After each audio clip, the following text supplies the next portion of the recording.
Qu'est-ce qu'il me reste maintenant à faire?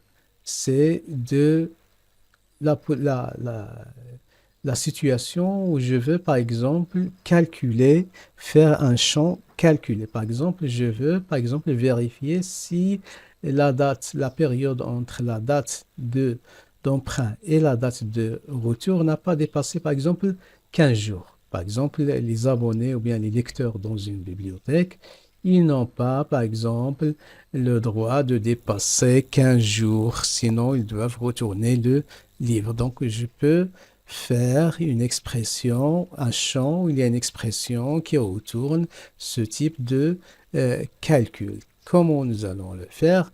C'est très simple. Donc, nous appuyons sur générateur d'expression ici dans le ruban, dans l'onglet conception de requête. Voilà. Donc, j'ai la date de retour moins la date d'emprunt. J'accepte cette expression, j'exécute, j'ai la, la date, la période de retour. Donc ici, il y a un intervalle de 6 jours. Donc ici, il y a un intervalle de 10 jours.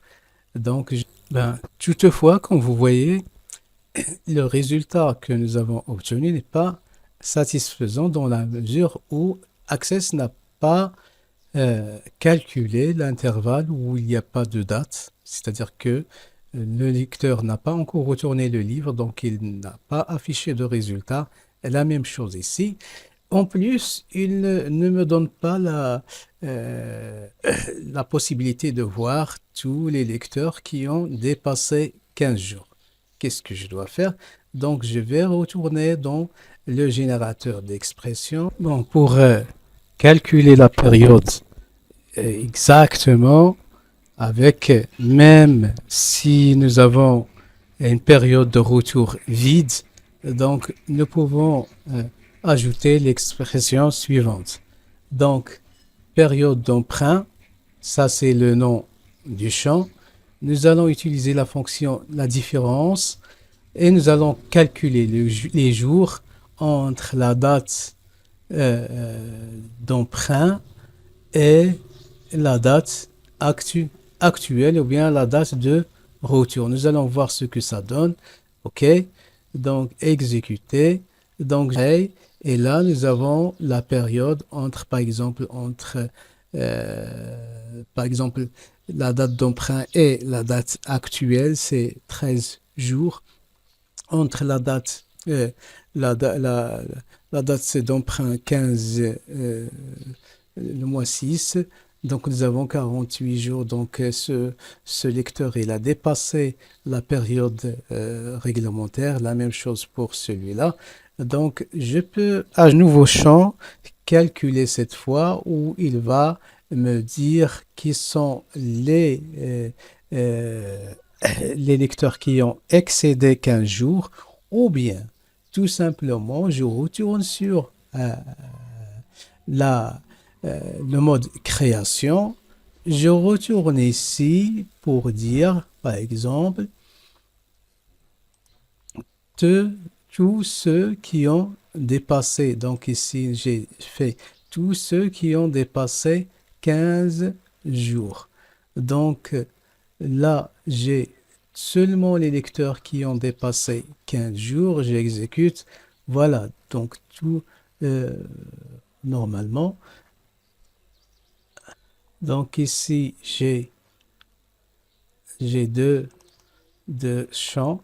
J'ai la période réglementaire où les lecteurs n'ont pas dépassé 15 jours et j'ai la période où les lecteurs, ils ont dépassé 15 jours. Donc, pour, par exemple, mieux paramétrer cette requête, je peux retourner sur le mode création et je peux, par exemple, masquer cette période pour afficher seulement ceux qui ont excédé le délai de 15 jours. Voilà, donc c'est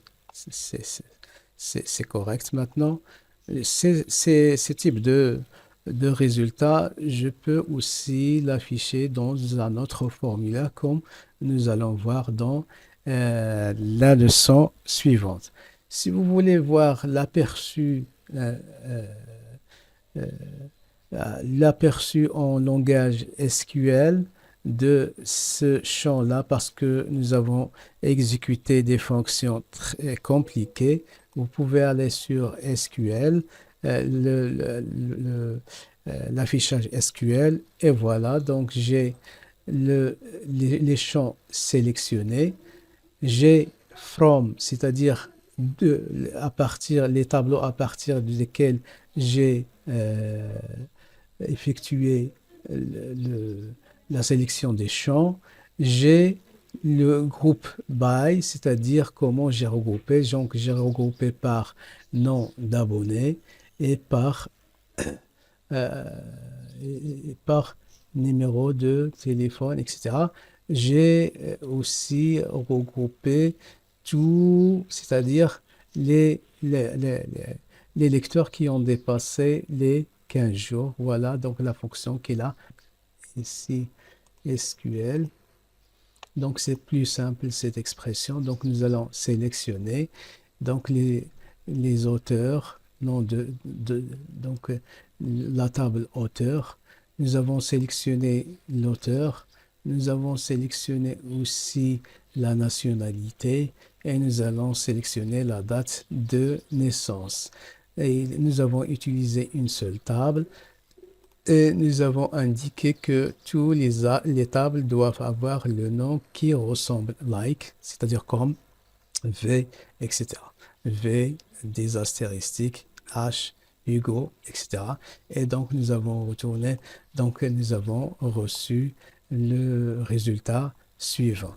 Donc, comme vous voyez dans cette leçon, nous avons couvert beaucoup d'expressions, surtout ce qui distingue, ce qui complique les choses dans la maîtrise des requêtes, il faut d'abord maîtriser les paramètres de tri, les paramètres de recherche et les expressions qui permettent de trier les données.